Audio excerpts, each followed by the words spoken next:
Bidadi township ವಿರುದ್ಧ ಮತ್ತೊಮ್ಮೆ ದಳಪತಿಗಳು ರಣಕಹಳೆಯನ್ನ ಮೊಳಗಿಸಿದ್ದಾರೆ. Freedom park ಅಲ್ಲಿ ಇವತ್ತು ರಾಜ್ಯ ಸರ್ಕಾರದ ವಿರುದ್ಧ ದಳಪತಿಗಳು ಗುಡುಗಿದ್ದಾರೆ. ಅದರಲ್ಲೂ ದೇವೇಗೌಡರು ಇವತ್ತು ರಾಜ್ಯ ಸರ್ಕಾರದ ವಿರುದ್ಧ ಗುಟುರು ಹಾಕಿದ್ದಾರೆ. ಹಾಗಾದ್ರೆ ಈ ವಿಚಾರಕ್ಕೆ ಸಂಬಂಧಪಟ್ಟ ಹಾಗೆ ಹೋರಾಟ ಯಾವ ರೀತಿಯಾಗಿತ್ತು, ಸರ್ಕಾರ ಈ ವಿಚಾರಕ್ಕೆ ಸಂಬಂಧಪಟ್ಟ ಹಾಗೆ ಹೇಳಿದ್ದೇನು ಅನ್ನುವ ಡೀಟೇಲ್ಸ್ ಇಲ್ಲಿದೆ. ಬಿಡದಿ ಟೌನ್ಶಿಪ್ ಯೋಜನೆ ಕೈ ಬಿಡಲೇಬೇಕು, ಇಷ್ಟಕ್ಕೆ ಬಿಟ್ಟು ಬಿಡಿ, ನಾವಂತೂ ಬಿಡೋದಿಲ್ಲ. ಬಹಿರಂಗ ಚರ್ಚೆಗೆ ಕುಮಾರಸ್ವಾಮಿ ಪಂಥಾಹ್ವಾನ. ಬಿಡದಿಗಾಗಿ ಅಪ್ಪ ಮಗ ಮೊಮ್ಮಗನ ಸವಾಲ್. ಬಿಡದಿ ಕದನವನ್ನ ಯಾರೇ ಬಿಟ್ಟರೂ ಜೆಡಿಎಸ್ ಅಂತೂ ಬಿಡ್ತಾನೇ ಇಲ್ಲ. ಇದು ಅವರಿಗೊಂದು ಪ್ರತಿಷ್ಠೆಯ ಕದನವಾಗಿ ಬಿಟ್ಟಿದೆ. ಕಳೆದ ವಾರ ಬಿಡದಿ ಟೌನ್ಶಿಪ್ ವಿರೋಧಿಸಿ ಪಾದಯಾತ್ರೆ ನಡೆಸಿದ್ದ ಜೆಡಿಎಸ್ ಈಗ ಬೆಂಗಳೂರಿನ ಫ್ರೀಡಂ ಪಾರ್ಕ್ನಲ್ಲಿ ಬೃಹತ್ ಪ್ರತಿಭಟನೆಯನ್ನು ನಡೆಸಿದೆ. ಈ ಪ್ರತಿಭಟನೆಯಲ್ಲಿ ಜೆಡಿಎಸ್ನ ಅಪ್ಪ ಮಗ ಮೊಮ್ಮಗ ಸಿಎಂ ಡಿಕೆ ಶಿವಕುಮಾರ್ ವಿರುದ್ಧ ಹರಿಹಾಯ್ದಿದ್ದಾರೆ. ಮಾತ್ರವಲ್ಲ, ಬಹಿರಂಗ ಚರ್ಚೆಗೆ ಬನ್ನಿ ಅಂತ ಪಂಥಾಹ್ವಾನ ನೀಡಿದ್ದಾರೆ. ಬಿಡದಿ ಟೌನ್ಶಿಪ್ ವಿರೋಧಿಸಿ ಕೆಲ ದಿನಗಳ ಹಿಂದೆ ಪಾದಯಾತ್ರೆ ನಡೆಸಿದ್ದ ಜೆಡಿಎಸ್ ಇದೀಗ ಬೆಂಗಳೂರಿನ ಫ್ರೀಡಂ ಪಾರ್ಕ್ನಲ್ಲಿ ಬೃಹತ್ ಹೋರಾಟವನ್ನೇ ನಡೆಸಿದೆ. ಬೃಹತ್ ಸಾರ್ವಜನಿಕ ಸಭೆಯ ಮೂಲಕ ಡಿಕೆ ಶಿವಕುಮಾರ್ ನೇತೃತ್ವದ ಸರ್ಕಾರಕ್ಕೆ ಅಪ್ಪ ಮಗ ಮೊಮ್ಮಗ ತೀವ್ರ ಎಚ್ಚರಿಕೆ ನೀಡಿದ್ದಾರೆ. ಬಿಡದಿ ಭಾಗದ ರೈತರಿಂದಲೂ ಯೋಜನೆ ವಿರೋಧಿಸಿ ಹೋರಾಟಕ್ಕೆ ಬೆಂಬಲ ನೀಡಲಾಗಿದೆ. ನಾವು ಇಷ್ಟಕ್ಕೆ ಬಿಡೋದಿಲ್ಲ ಎಂದು ದೇವೇಗೌಡರು ಗುಟುರು ಹಾಕಿದ್ರೆ ರಾಜ್ಯ ಸರ್ಕಾರಕ್ಕೆ ದಳಪತಿಗಳು ಬಿಗ್ ವಾರ್ನಿಂಗ್ ನೀಡಿದ್ದಾರೆ. ಈ ಬೃಹತ್ ಪ್ರತಿಭಟನಾ ಸಭೆಯಲ್ಲಿ ಜೆಡಿಎಸ್ ಶಾಸಕರು, ಹಿರಿಯ ನಾಯಕರು ಸೇರಿದಂತೆ 5,000ಕ್ಕೂ ಹೆಚ್ಚು ಮಂದಿ ಭಾಗಿಯಾಗಿದ್ದಾರೆ. ಟೌನ್ಶಿಪ್ ಯೋಜನೆ ಭೂಸ್ವಾಧೀನ ಪ್ರಕ್ರಿಯೆಗೆ ತೀವ್ರ ವಿರೋಧ ವ್ಯಕ್ತಪಡಿಸಿದ್ದಾರೆ. ನಮ್ಮ ತಾಳ್ಮೆ ಪರೀಕ್ಷೆ ಬೇಡ, ದೇವೇಗೌಡ. ಕಳೆದ ವಾರ ನಡೆದ ಪಾದಯಾತ್ರೆಯಲ್ಲಿ ಖುದ್ದು ಮಾಜಿ ಪ್ರಧಾನಿ ಎಚ್.ಡಿ. ದೇವೇಗೌಡರು ಭಾಗಿಯಾಗಿದ್ರು. ಆ ಮೂಲಕ ರೈತರು ಜೆಡಿಎಸ್ನ ಹೋರಾಟಕ್ಕೆ ಗಟ್ಟಿ ಶಕ್ತಿ ನೀಡಿದ್ರು. ಇದೀಗ ಬೆಂಗಳೂರಲ್ಲೂ ನಡೆದ ಜೆಡಿಎಸ್ ಪ್ರತಿಭಟನಾ ಸಮಾವೇಶದಲ್ಲೂ ದೇವೇಗೌಡರು ಭಾಗವಹಿಸಿ ಹೋರಾಟಕ್ಕೆ ಮತ್ತಷ್ಟು ಶಕ್ತಿ ತುಂಬಿದ್ರು. ಮಾತ್ರವಲ್ಲ, ಬಿಡದಿ ಟೌನ್ಶಿಪ್ನ ಅನ್ಯಾಯದ ವಿರುದ್ಧ ಹೋರಾಟದ ಶಪಥವನ್ನು ಮಾಡಿದ್ರು.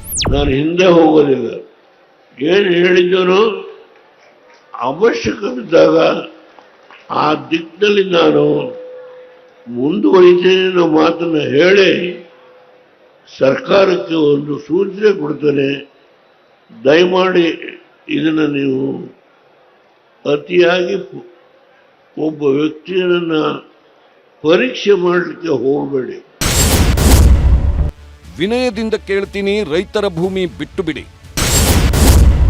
ಡಿಕೆ ಶಿವಕುಮಾರ್ ಸರ್ಕಾರಕ್ಕೆ ದೇವೇಗೌಡರ ಎಚ್ಚರಿಕೆ. ರಾಜ್ಯ ಸರ್ಕಾರ ಬಿಡದಿ ಟೌನ್ಶಿಪ್ ಭೂಸ್ವಾಧೀನ ಬಗ್ಗೆ ವಾಸ್ತವಾಂಶ ಮರೆಮಾಚಿ ನುಣುಚಿಕೊಳ್ಳುವ ಪ್ರಯತ್ನ ಮಾಡುತ್ತಿದೆ.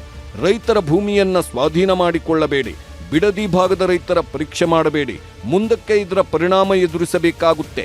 ಮುಖ್ಯಮಂತ್ರಿಗಳಿಗೆ ವಿನಯವಾಗಿ ಕೇಳುತ್ತೇನೆ, ಯೋಜನೆಯನ್ನ ಇಲ್ಲಿಗೆ ಬಿಟ್ಟು ಬಿಡಿ ಅಂದ್ರು ದೇವೇಗೌಡ. ಬಹಿರಂಗ ಚರ್ಚೆಗೆ ಬನ್ನಿ, ಎಚ್.ಡಿಕೆ ನೇರ ಸವಾಲು. ಇನ್ನು ಪ್ರತಿಭಟನಾ ಸಭೆಯಲ್ಲಿ ಮಾತನಾಡಿದ ಕೇಂದ್ರ ಸಚಿವ ಎಚ್.ಡಿ. ಕುಮಾರಸ್ವಾಮಿ ಡಿಕೆ ಶಿವಕುಮಾರ್ಗೆ ಮತ್ತೊಮ್ಮೆ ನೇರ ಸವಾಲು ಹಾಕಿದ್ರು. ಬಿಡದಿ ಟೌನ್ಶಿಪ್ ಬಗ್ಗೆ ಬಹಿರಂಗ ಚರ್ಚೆ ಮಾಡೋಣ ಬನ್ನಿ, ಫ್ರೀಡಂ ಪಾರ್ಕ್ನಲ್ಲೇ ಚರ್ಚೆ ಮಾಡೋಣ, ವಿಧಾನಸೌಧದ ಮೆಟ್ಟಿಲುಗಳ ಮೇಲೆ ಬೇಕಾದರೂ ಚರ್ಚಿಸೋಣ, ನಾನು ಹೆದರಿ ಹೋಗೋದಿಲ್ಲ, ಉತ್ತರ ಕೊಡೋದಕ್ಕೆ ಸಿದ್ಧ ಅಂತ ಕುಮಾರಸ್ವಾಮಿ ಡಿಕೆ ಶಿವಕುಮಾರ್ಗೆ ಬಹಿರಂಗ ಸವಾಲು ಹಾಕಿದ್ರು.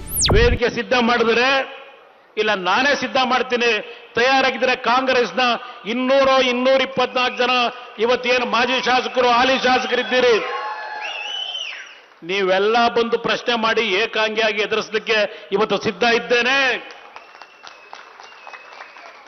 ಹೆದರಿ ಓಡ್ತಕ್ಕಂಥ ಪ್ರಶ್ನೆ ಇಲ್ಲ. ಜೆಡಿಎಸ್ ಹೋರಾಟದಲ್ಲಿ 9 ಗ್ರಾಮಗಳ ರೈತರು. ಇನ್ನು ಜೆಡಿಎಸ್ ಪ್ರತಿಭಟನಾ ಸಮಾವೇಶದಲ್ಲಿ ಮಾತನಾಡಿದ ಜೆಡಿಎಸ್ ಯುವ ನಾಯಕ ನಿಖಿಲ್ ಕುಮಾರಸ್ವಾಮಿ ಈ ಪ್ರತಿಭಟನೆಯಲ್ಲಿ 9 ಗ್ರಾಮಗಳ ಸಂತ್ರಸ್ತ ರೈತರು ಭಾಗವಹಿಸಿದ್ದಾರೆ ಎಂದರು. ಕೃಷಿಗೆ ಯೋಗ್ಯವಾದ ಭೂಮಿ ರಿಯಲ್ ಎಸ್ಟೇಟ್ ಮಾಫಿಯಾಗೆ ಬಲಿಯಾಗ್ತಿದೆ. ಮಾತಲ್ಲಿ ಅಭಿವೃದ್ಧಿ ಯೋಜನೆ ಅಂತಾರೆ. ಅಭಿವೃದ್ಧಿಗಾಗಿಯೋ ಅಥವಾ ರೈತರ ಮರಣ ಶಾಸನಕ್ಕಾಗಿಯೋ ನಿಮ್ಮ ಆತ್ಮಸಾಕ್ಷಿಯನ್ನ ಪ್ರಶ್ನೆ ಮಾಡಿಕೊಳ್ಳಿ. 33,000 ಕೋಟಿಯ ಯೋಜನೆಯ ಮೂಲಕ 15,000 ಕೋಟಿಯ ರಿಯಲ್ ಎಸ್ಟೇಟ್ ಯೋಜನೆಗೆ ಕೈ ಹಾಕಿದ್ದಾರೆ ಅಂತ ನಿಖಿಲ್ ಗಂಭೀರವಾಗಿ ಆರೋಪಿಸಿದ್ರು. ರಿಯಲ್ ಎಸ್ಟೇಟ್ ಮಾಫಿಯಾ ನಡೆಸ್ತಕ್ಕಂಥದಕ್ಕೆ ಇವತ್ತು ನಿಮ್ಮಿಂದ ಕಸ್ಕೊಳ್ತಕ್ಕಂಥ ಒಂದು ಪ್ರಯತ್ನ ಈ ರಾಜ್ಯ ಸರ್ಕಾರ ಏನು ಮಾಡ್ತಾ ಇದೆ, ದಯಮಾಡಿ ರಾಜ್ಯ ಸರ್ಕಾರದಲ್ಲಿ ಕೂತಿರ್ತಕ್ಕಂಥ ಜನಪ್ರತಿನಿಧಿಗಳಿಗೆ ನಾನು ಒಂದು ಸವಾಲನ್ನ ಹಾಕ್ತೇನೆ. ನಿಮ್ಮ ಆತ್ಮಸಾಕ್ಷಿಗಳಿಗೆ ಅನುಗುಣವಾಗಿ ಇವತ್ತು ನೀವು ಮಾತನಾಡ್ತಾ ಇದ್ದೀರಾ. ನಿಮಗೆ ನೀವು ಪ್ರಶ್ನೆ ಮಾಡ್ಕೊಳ್ಳಿ, ಇವತ್ತು ಈ ಯೋಜನೆಯನ್ನ ನೀವು ಅಭಿವೃದ್ಧಿಯ ಹೆಸರಲ್ಲಿ ಮಾಡಲಿಕ್ಕೆ ಹೊರಟಿದ್ದೀರೋ ಅಥವಾ ರೈತರ ಎದೆ ಮೇಲೆ ಮರಣ ಶಾಸನವನ್ನ ಬರಿತಕ್ಕಂತ ಒಂದು ಪ್ರಯತ್ನಕ್ಕೆ ಕೈ ಹಾಕಿ ಇಲ್ಲಿಂದ ಬರ್ತಕ್ಕಂಥ 33,000 ಕೋಟಿಯಷ್ಟು, ಅದರಲ್ಲಿ 15,000 ಕೋಟಿಯಷ್ಟು ಲಾಭದಾಯಕವಾದಂತ ಒಂದು ರಿಯಲ್ ಎಸ್ಟೇಟ್ ಯೋಜನೆಗೆ ನೀವು ಕೈಯನ್ನ ಹಾಕಿದ್ದೀರಾ ಅಂತಕ್ಕಂಥದ್ದನ್ನ ನಿಮ್ಮ ಆತ್ಮಸಾಕ್ಷಿಗಳಿಗೆ ಒಮ್ಮೆ ನೀವು ಪ್ರಶ್ನೆ ಮಾಡ್ಕೊಳ್ಬೇಕಾಗ್ತದೆ. ಬಿಡದಿ ಟೌನ್ಶಿಪ್ ಯೋಜನೆಯನ್ನ ಕಾಂಗ್ರೆಸ್ ಸರ್ಕಾರ ಪ್ರತಿಷ್ಠೆಯಾಗಿ ತಗೊಂಡಿದೆ. ಏನೇ ಆಗಲಿ ಟೌನ್ಶಿಪ್ ಅನ್ನ ನಿರ್ಮಾಣ ಮಾಡಲೇಬೇಕು ಅಂತ ಹಠ ತೊಟ್ಟಿದೆ. ಆದರೆ ಇದೇ ವೇಳೆ ಜೆಡಿಎಸ್ನ ಟೌನ್ಶಿಪ್ ವಿರೋಧಿ ಹೋರಾಟ ರಾಜ್ಯ ಸರ್ಕಾರಕ್ಕೆ ನುಂಗಲಾರದ ತುಪ್ಪವಾಗಿ ಬಿಟ್ಟಿದೆ. ಜೆಡಿಎಸ್ ಪ್ರತಿಭಟನೆಗೆ ಪ್ರತಿಕ್ರಿಯಿಸಿರೋ ಸಿಎಂ ಡಿಕೆ ಶಿವಕುಮಾರ್, ರೈತರ ಭೂಮಿ ಪಡೆಯದೆ ಏನ್ ಮಾಡೋಕ್ ಸಾಧ್ಯ? ಅಭಿವೃದ್ಧಿ ಆಗಬೇಕಂದ್ರೆ ಭೂಮಿ ಬೇಕು, ಅದನ್ನ ಒಪ್ಪಿಸಿಯೇ ಮಾಡಬೇಕಾಗುತ್ತದೆ ಅಂತ ಸಿಎಂ ಡಿಕೆ ಶಿವಕುಮಾರ್ ಅಂದಿದ್ದಾರೆ. ಇದು ಕುಮಾರಸ್ವಾಮಿ ಅವರು ಬಿಡದಿ ಮಾಡಬೇಕು, 5 ಟೌನ್ಶಿಪ್ ಮಾಡಬೇಕು ಅಂತ ಶುರು ಮಾಡಿದ್ರು. Why could not do it? What was wrong? ಅವ್ರ ಆಲೋಚನೆ ತಪ್ಪು ಅಂತಲ್ಲ. ನಾವು 106 ಎಕರೆ ಮಾಡಿದ್ದೀವಿ. ಯಾರು ಏನೇ ಪ್ರತಿಭಟನೆ ನಡೆಸಿದ್ರು ರಾಜ್ಯ ಸರ್ಕಾರ ಬಿಡದಿ ಟೌನ್ಶಿಪ್ ಯೋಜನೆ ಕೈಬಿಡುವಂತೆ ಕಾಣಿಸ್ತಿಲ್ಲ.